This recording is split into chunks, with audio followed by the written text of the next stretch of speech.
En el marco de la Ley de Subsidio al Transporte Público, el Ministerio de Transportes y Telecomunicaciones anunció la licitación de servicios de transporte escolar gratuito para el próximo año. Vamos a conocer detalles de este anuncio.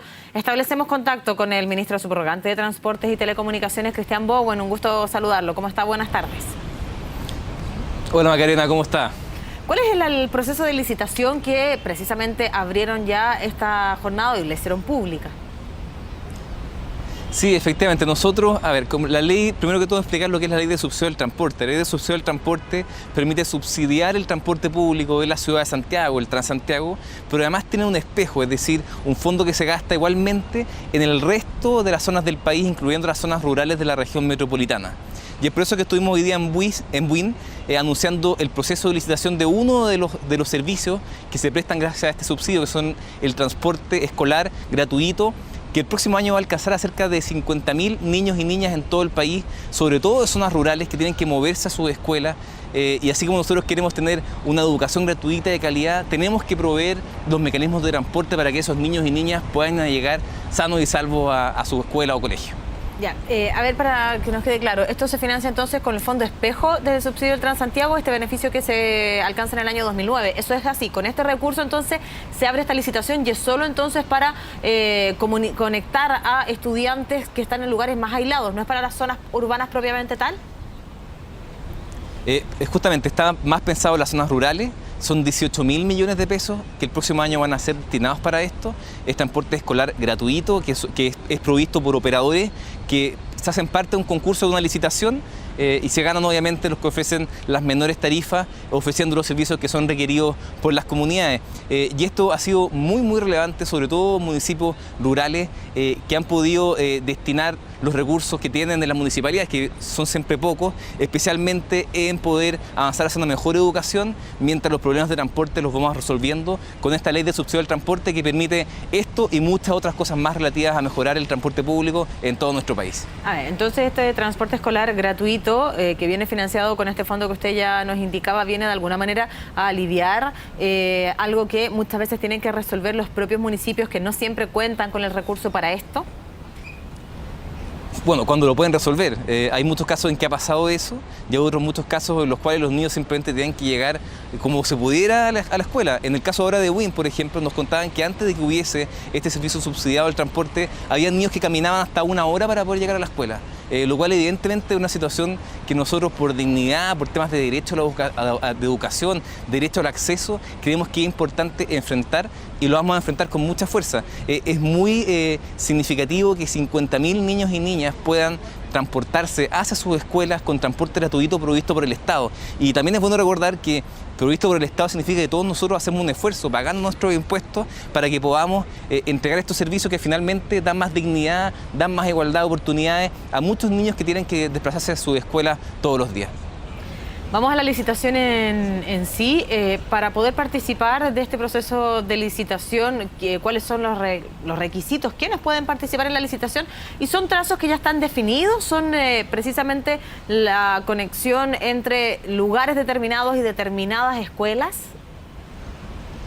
Justamente, en general estos son servicios que hay en una escuela pública en la cual alrededor de ella hay ciertas localidades donde los niños para poder acercarse es muy complejo por muchas razones, y estos servicios lo que hacen es ir a buscar a los niños e ir a dejarlos todos los días como podría ser cualquier transporte escolar. Y en ese sentido también es bueno decir de que los transportistas que postulan este tipo de servicios tienen que cumplir con las condiciones del transporte escolar. Y eso significa una serie de normativas de seguridad, también que los conductores y los empresarios que participan no estén inhabilitados para trabajar con menores de edad producto de condenas por delitos sexuales. Es decir, está toda la normativa de seguridad, además de la normativa de comodidad y del buen servicio que se presta gracias a este subsidio que, como dije anteriormente, es algo que no se ve mucho, pero que hoy día ya vamos a llegar a cerca de 50.000 niños que se están transportando todos los días para llegar al colegio de manera gratuita y también con servicios que son de alta calidad. En general, cuando uno ve a los niños en la escuela, están bastante contentos con los servicios. Hay una buena relación también entre la comunidad escolar y los proveedores de los servicios, por lo cual creemos que este es un programa que es muy bueno, que seguimos implementando y que se suma también a todas las otras inversiones que estamos haciendo en transporte público a nivel regional en todo el país, que creo que ha cambiado la vida de muchísimas personas que tienen una mucho mejor conectividad y que acceden a este derecho de poder transportarse de un lugar a otro de manera accesible, cómoda y con dignidad. Este transporte escolar gratuito y esta licitación que se abre para el año 2016, ¿tiene algún incremento en cuanto a la cantidad de niños que van a ser transportados, o al menos que pretenden ser transportados el próximo año en comparación con el año en curso? Sí, justamente, son cerca de 6.000 niños adicionales. Y aquí yo quisiera como contar algo adicional. Recientemente se ha cuestionado de alguna manera la inversión de los recursos de los subsidios en general en las regiones. Acá todo peso que se gasta en Santiago se gasta también en regiones con distintas maneras, desde compra de material de trenes rodantes, por ejemplo, como ha pasado con Merval y otros casos, así como subsidios también del transporte en público en muchas ciudades, donde hay rebajas de tarifas que se deben gracias a esto. También recientemente anunciamos que en enero y febrero y durante todos los días del año los estudiantes que van a tener tarifa rebajada, todo eso ha sido financiado gracias a esta ley de subsidio, que yo creo que es muy importante, porque en todo país del mundo los servicios de transporte son subsidiados, porque si no, al final terminamos privilegiando el uso del automóvil y eso termina generando congestión muy grande en todas nuestras ciudades, lo cual finalmente hace que el transporte no sea sustentable. Y por eso mismo el compromiso de este gobierno, el compromiso de este ministerio de seguir trabajando por ampliar las inversiones en transporte público,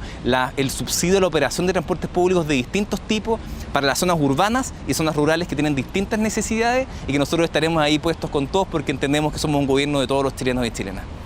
Los beneficios que usted daba cuenta, lo vinculado con Merval, lo vinculado con los estudiantes en regiones, la tarifa rebajada extendida, ¿son todos financiados con este fondo espejo del Transantiago?